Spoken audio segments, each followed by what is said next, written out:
But I think in the modern world, it's not so much competing parameters. It's just people who believe in things. And people who don't believe in anything besides what they're fucking told. It changes every day. You have the empty brains, the slave minds, and the people who actually stand up for something. And the free thinkers. But the slave minds, you can't say, well, they believe in a different ideology, because they don't. They believe in what they're told to believe in on that particular day. It changes. They don't have any true core belief.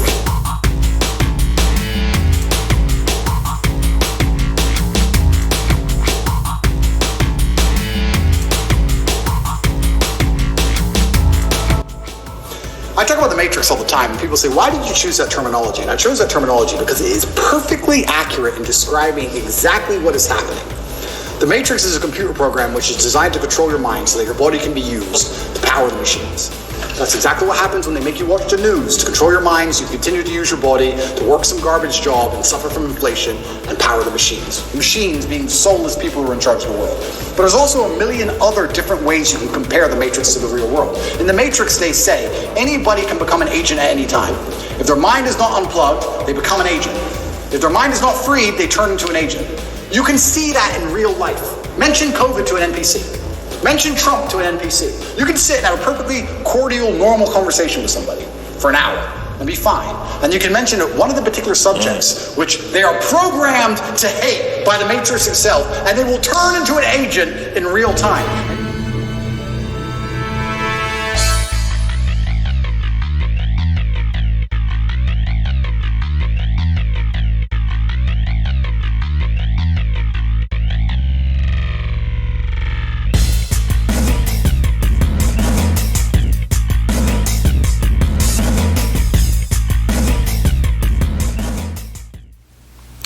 Welcome, my friends. So in today's world, we hear the term toxic masculinity thrown around very freely. So what does it mean?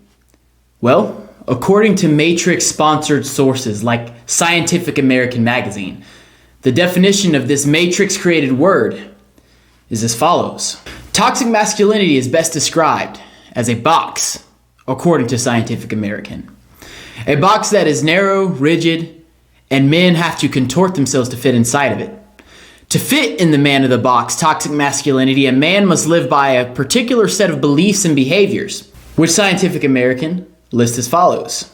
A man who subscribes to the ideology of toxic masculinity suffers pain in silence. He has no needs. He never loses. He shows no emotion other than bravado or rage. He doesn't depend on anyone. He doesn't do anything that can be construed as weakness. He's never a snitch. The man in the box also requires that men buy into a rigid hierarchy in which straight men are dominant over everyone else. Furthermore, among straight men, the man in the box decrees that hypermasculine men are dominant over men who reject or find themselves outside the box. This is the definition of toxic masculinity, according to Scientific American magazine, an agent of the Matrix. And this is what another liberal Matrix publication, The Atlantic, says about toxic masculinity. From The Atlantic, many progressives contend that detoxification of masculinity is an essential pathway to gender equality. And amid this heated discourse, newspapers and magazine articles have blamed toxic masculinity for rape, murder, mass shootings, gang violence, online trolling, climate change, Brexit, and the election of Donald Trump. So obviously, just like everything else the Matrix creates, this idea of toxic masculinity is just a concept of propaganda created to demonize a political narrative that the Matrix sees as a threat. But let's go ahead and break down every tenet of the closed box of toxic masculinity individually. This idea of toxic masculinity that the Scientific American magazine and the Atlantic magazine wants to demonize and say is a terrible, horrible influencer to society. Let's go ahead and break this down. Let's go through each one of these tenets. So one of the tenets of the closed box would be to suffer pain in silence. However, since the beginning of time, every culture in human history has honored stoicism in men. And I dare say that men should suffer in silence. Because the endurance of pain and hardship has literally been the quality that has led to every great achievement in human history.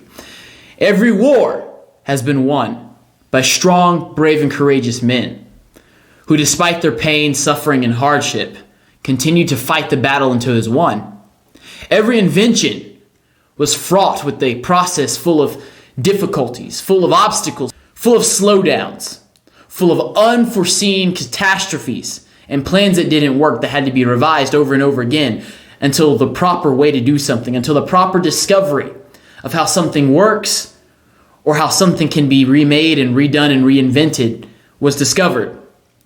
Discoveries that made human civilization as we know it better, easier, and move forward into the times of modernity.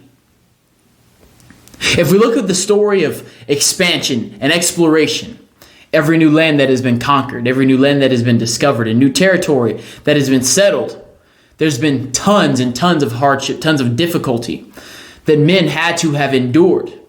Men had to have survived. Men had to have tolerated in silence and overcome this hardship in order to get the discoveries, in order to get the exploration and the new settlements that ended up going to create every modern nation that we know today.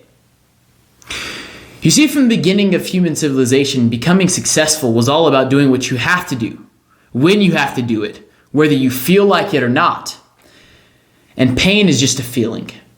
Pain is just an emotion that our bodies use, that our minds use to respond to the outside world. And it should not control what we're doing. It should not control our paths. It should not control our level of motivation. Pain is just another emotion that we should submit to our purpose and to our logical reasoning. And therefore, pain should be suffered in silence. Another quality that the Atlantic, that Scientific American attributes to toxically masculine men is the quality of having no needs.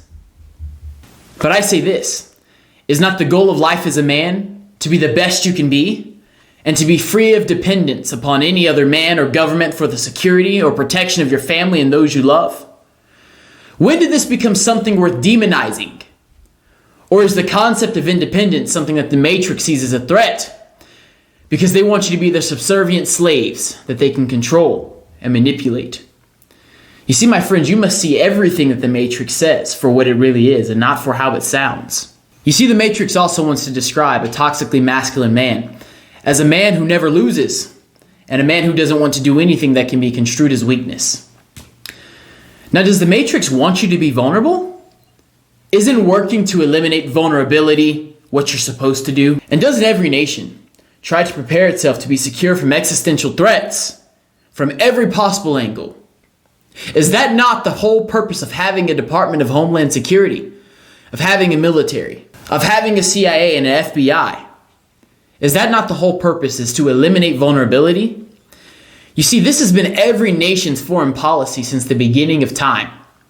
Even Sun Tzu in The Art of War says that it is when you are the weakest, at that time precisely you should appear the strongest. And biologically speaking, are not women even instinctively programmed to be sexually attracted to the strongest, most capable man possible? So if the Matrix encourages you to not be toxically masculine, does that mean that they want you to be weak? Or does that mean that they want you to be a loser? If being toxically masculine consists of winning all of the time and having no vulnerability. The Matrix also says that men who are toxically masculine show no emotion other than rage or bravado. This tenet too also has a fallacy, because the people who the Matrix feels threatened by, i.e. the people who put forth narratives that the Matrix considers to be toxically masculine, people like myself, the Tates, Donald Trump, Vladimir Putin, the people that you see demonized by the mainstream media at all times, in news broadcasts, on the radio, in music, and popular media, all of the time, the people who you see demonized, the people who the Matrix calls toxically masculine, they all feel differently about this topic than what the Matrix says they believe. As a matter of fact, we don't believe that men should act on rage. We don't believe that men should act on any emotion at all, but rather that all emotions should be subjected to calculated logic and reasoning. An emotional man is actually a threat to the fabric of society. And a man that acts impulsively on rage is a man that fills the halls of jails and penitentiaries. A man that becomes a murderer, an arson, or a school shooter. You see, a man's acting impulsively on any emotion, including rage, including bravado, including pride, is something that people who are labeled toxically masculine by the Matrix are actively speaking against.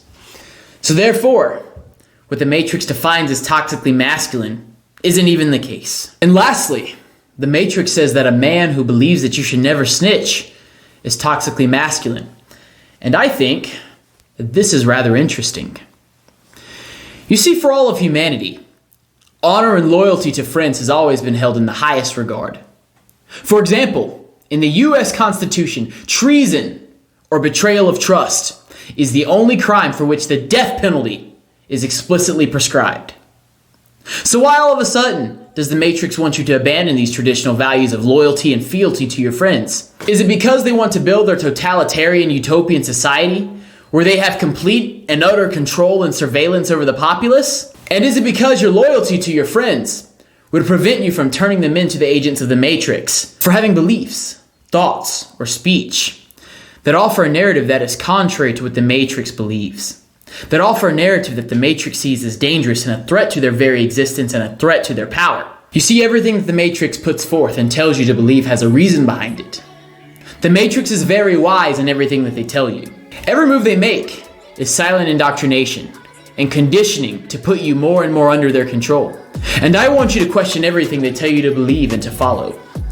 Part of my job is to offer you the red pill of truth and to help you to resist the slave mind indoctrination of the Matrix. According to the Bible, you shall know the truth, and the truth shall set you free. So I am offering the truth. I am offering you the red pill. I am offering you a way to resist the slave mind. So go forth and conquer, my friends. The world is yours.